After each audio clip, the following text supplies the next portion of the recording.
Hi guys, Halo here. I am in my sister's children's bathroom right now. My phone, which is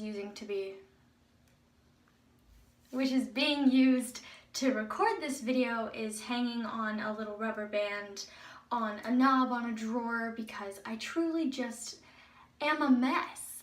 But here we are. So I'm doing this video today about hyperfixation. I know I do a lot of videos where I'm kind of just sitting and talking. I don't really know what my brand on YouTube will ever be, or if I'll ever be enough to have a brand. But as of right now, I like to talk because I'm me. I do not want to start off every video with me making excuses as to why it takes me so long to make and post videos. I mean, it's the same thing every time. I have no motivation, I'm depressed, and I have generally I have no way to do it typically. Like from when I'm at my sister's house, which I am now, I have a better chance to, like I do at this moment, but where I am usually, I don't. So I have to just seize the opportunity and have the motivation to seize the opportunity. I did my makeup for this. I probably look stupid. We're getting into it anyway. Today's video is about hyperfixation. I am not here to completely and 100% educate you to the point where you're going to understand everything there is to know about hyperfixation, because I don't even know everything there is to know about hyperfixation. I just know that I have it, and I have a very probably severe case of it. I'm mostly going to be talking about how I perceive it and how I've been explained what it is and how I go through it, and that's that on that. Hyperfixation is a very common side effect from depression and anxiety, and I think a few other mental illnesses as well, but as far as I know, it's definite with depression and anxiety. This hair is me. Why is she so low? I look bald. Can I talk to the manager? I have anxiety disorder, and I also have chronic depression. So hyperfixation for me is, I mean, if I weren't to have it, everyone I think would be shocked. And I definitely do. I definitely have it. I did a teeny little bit of research before going into this video because I didn't really want to talk out my ass, but then I got lazy and I didn't want to read it. So. I'm a mess! From the little bit that I did read, I was understanding it in the sense that a lot of therapists aren't against hyperfixation, because hyperfixation is basically what the mind makes you do to distract you from the ever-present darkness that is anxiety and depression. Some people hyperfixate for a short amount of time, for a extended, very long period of time. Some people never stop.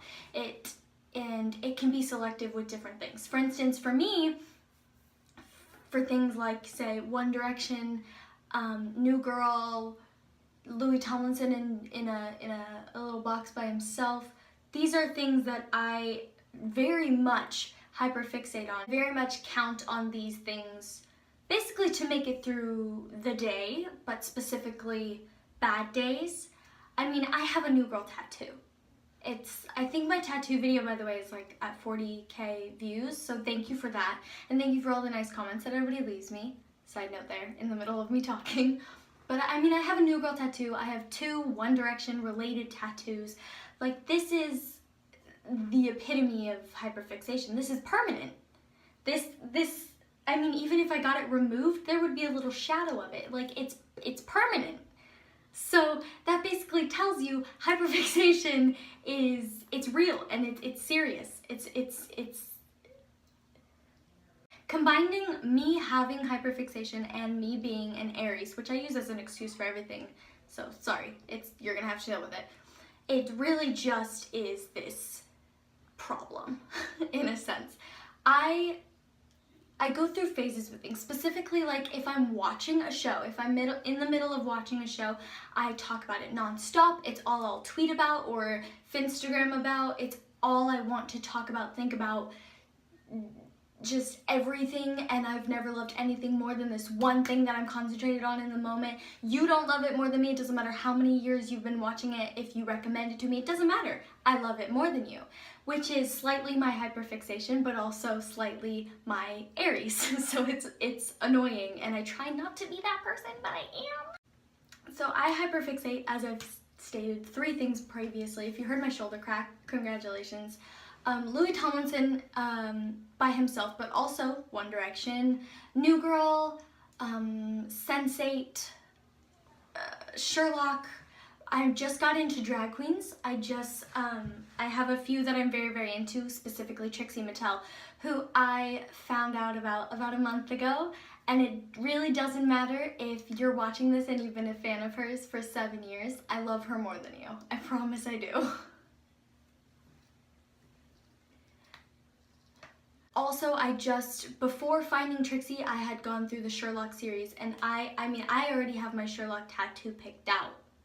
I already know that if I were to get the opportunity at some point in the near future to get this tattoo, I will get it. Like, it's planned out. I know where I'm putting it. I know what it's gonna look like. I know what font I want. It's done. That's it. Hyperfixation is really just the immediate, this will be a part of me forever, I'll love this forever, I love this more than anything I've ever loved, ever, and then there's that voice that's like, well, what about this? I'm like, yeah, but this. For instance, I have not watched the show New Girl in probably 5 or 6 months, which is really big for me. I've had so much happening here and so many things that I wanted to watch or see or read or whatever the case may be, so that little nagging voice in the back of my head that's like, watch New Girl, watch New Girl, watch New Girl, I've put it on mute, and it really hurts me to do that, but I've just had to, because I wanted to do all these other things. And then I was scrolling through, just looking at my Finstagram and just like looking at things that I've posted, and I saw a post about New Girl, and I genuinely, and this happened this morning at like 2 a.m., I had a panic attack.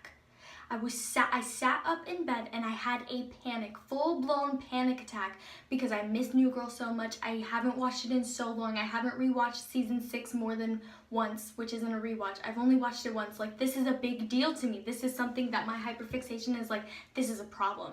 This is a big red flag. You have not watched this show in forever. You have a tattoo for this. You're dedicated to the show. You need to watch it now. So I have watched a few episodes. I feel a little better. But that's basically it for, oh my god. Have I really gone through this whole fucking video without my ring down?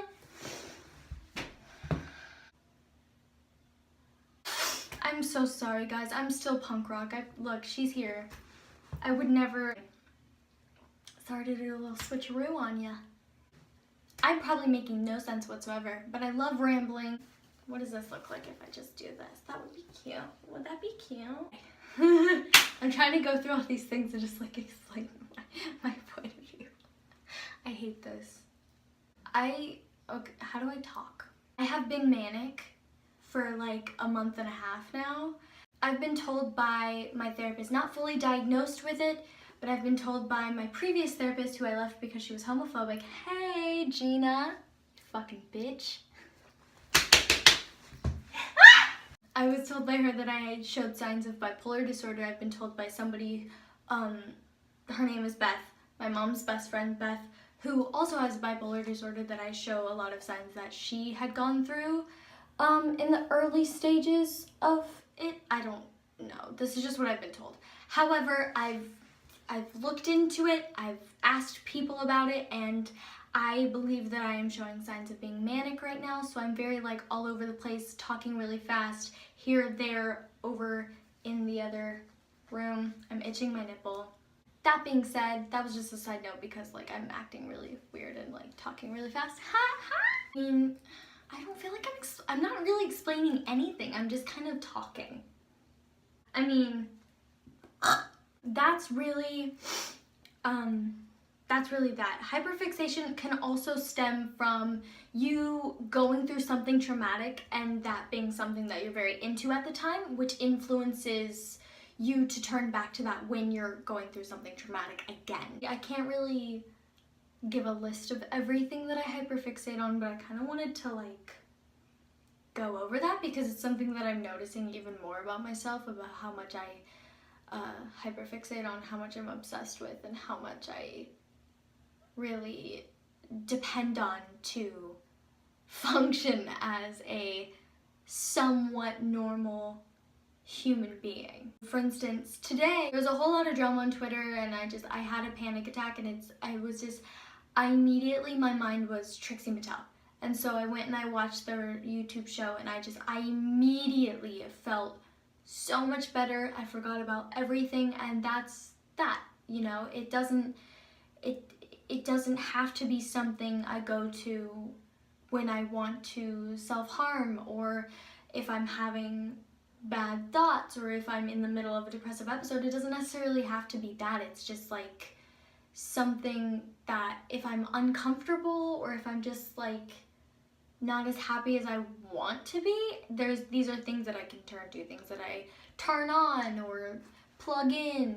So it's shows, it's songs, it's movies, it's people, and it helps distract from bad things. It's a minute to a couple hours of relief of distraction, of it's okay, you have this, and that's that. I don't feel like I did any of what I feel justice, but maybe it was entertaining to watch me fucking fumble and watch my camera just crash every time. Okay, so this setup is kind of malfunctioning because the hair tie is stretching out and it keeps going. So I'm gonna go. This video is probably already longer than I wanted it to be. I probably didn't explain anything that I wanted to explain, but before I go, I wanted to say thank you so much for 1K again. Thank you for your beautiful, amazing comments and your DMs on Instagram and Twitter and all these other things. Trust me, I screenshot them all. I cry every time. I share them with my I share them with my close personal friends and just be like, why do these people support me so much? So thank you so much. I know that I don't have necessarily a platform, but I have a few people who continuously comment and just are spreading positivity towards me at all times, and it's very, very nice. And to anybody who has DM'd me and told me how much that I've helped them understand something or go through something or any of that sort, thank you so much for just watching me and letting me know and being you. And I'm so happy that me just being this weird fucking rambling mess has made anybody smile or laugh or just forget, you know. So thank you for supporting me and being so nice to me. I will see you next time, which is hopefully not a month or so away, but we'll see. Thank you for watching and thank you for supporting me. Bye!